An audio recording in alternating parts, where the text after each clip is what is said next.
अब कहते हैं कि वाल्मीकि जी अनपढ़ थे, पढ़े लिखे नहीं थे।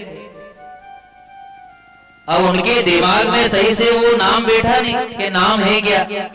अब नारद जी ने नाम दिया राम राम, और वाल्मीकि जी क्या जपे, मरा मरा मरा मरा मरा मरा मरा मरा, उल्टा नाम जपे। अब चाहे उल्टा नाम जपे, लेकिन उस मरा नाम के शब्द में भी भाव राम इतना था। जैसे कि आपको कथा कैसे समझ में आवे कि हमारे गांव में राम मंदिर, आपके गांव गोड़ा में राम मंदिर है। आप राम मंदिर में जाना तो राम जी की जो मूर्ति है वो कोई आकाश से तो गिरी के पृथ्वी से निकली, कहीं से भी लाए होंगे आप। अब वास्तविक में आप ईमानदारी से कहो कि वो मूर्ति है तो पत्थर की नहीं, पत्थर की है ना मूर्ति, बैठा है। अब वो मूर्ति पत्थर की जरूर है, लेकिन हमारी आत्मा उसे पत्थर नहीं मानती। आप में से राम मंदिर कौन जाए रोज? तो आप राम मंदिर जाते हो तो आपकी इच्छा होती है कि मैं तो बाठा के पगे लगवा नहीं, इसी आत्मा बोले आप? नहीं बोलेगी। क्यों? आपकी आत्मा यही कहेगी कि राजा राम जी है, भगवान है, यानी कि हमारी आत्मा उसे पत्थर नहीं मानती। वो वास्तविक में है पत्थर, हकीकत पत्थर ही है,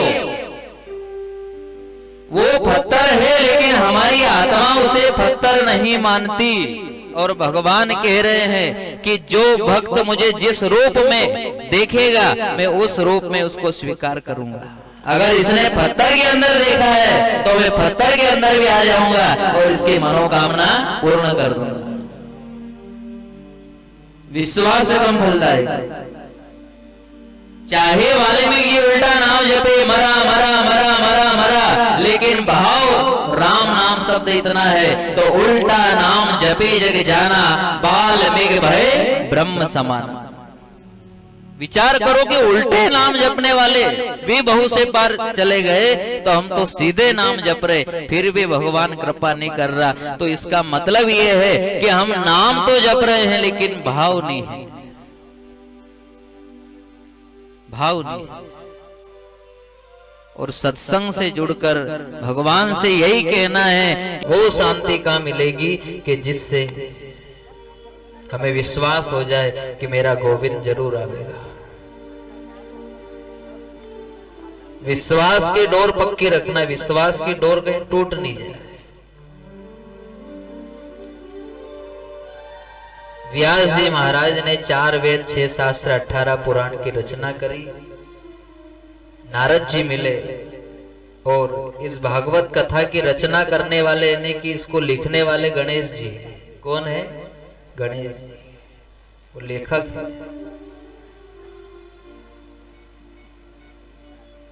गणेश जी को बुलाया तभी जाके 4 वेद 6 शास्त्र 18 पुराण की रचना हुई।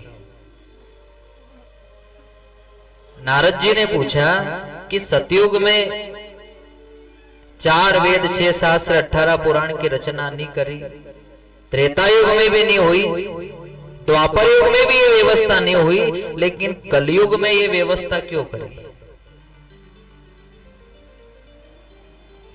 तभी व्यास जी महाराज ने कहा कि गोविंद बड़ा दयालु है। चाहे उसका एक बेटा बिगड़ा हुआ है लेकिन उसके लिए भी वो कृपा करेगा। कलयुग चाहे बिगड़ा हुआ है, इसमें सब आशिक पैदा होंगे, लेकिन इनका कल्याण करने के लिए भी भगवान ने विचार किया कि 10-12 घंटे नहीं बैठ सकेंगे, परिवार को नहीं छोड़ सकेंगे, त्यागी नहीं बन सकेंगे, सन्यासी नहीं बन सकेंगे, इसलिए राम नाम की व्यवस्था करी कि घर गृहस्थी में ही रहो और राम नाम जपो। लेकिन जपना भाव से, भावना में भाव नहीं तो भावना बेकार है, और भावना में भाव है तो भाव से बेड़ा पार है। भाव होना बहुत जरूरी है। कथा सुनने में भाव, मंदिर जाने में भाव और माँ बाप की सेवा में भाव, अब सेवा तो सब करे, लेकिन कोई कोई बेटा स्वार्थ से सेवा करे। मां के नाम से जमीन है, मां के नाम से मकान है, तो सेवा करे, यानी कि स्वार्थ है। और जहां पर स्वार्थ आता है वहां पे वो कृपा नहीं करेगा। स्वार्थ नहीं होना। सोचो यही कि मेरे अंदर कोई स्वार्थ तो नहीं है, मैं को अच्छा काम कर रहा हूं, सत्संग करवा रहा हूं, कथा करवा रहा हूं, माता पिता की सेवा कर रहा हूं, लेकिन इसके पीछे कोई मेरा स्वार्थ तो नहीं है। और स्वार्थ अगर है तो भाव को मिटा देगा। क्योंकि एक छोटा सा पाप भी हमारे अंदर पैदा अगर हो गया तो पुण्य को नष्ट कर देगा। जैसे आपको कथा कैसे समझ में आवे कि एक छोटा सा बादल वे सूर्य को ढक दे, ढके कि नहीं ढके? एक छोटा सा बादल भी सूर्य भगवान को ढक दे। तो बुढ़ापे तक यही सोचना है कि मेरे अंदर कोई ऐसा पाप तो नहीं आया कि पूरे जीवन की कमाई खत्म कर दे। बुढ़ापे तक यही सोचो कि मेरे अंदर कोई ऐसा पाप तो नहीं आया, कपट तो नहीं आया कि कथा सुनते सुनते मैंने बुढ़ापे तक जो पुण्य इकट्ठा किया वो पुण्य कहीं नष्ट नहीं हो जाए।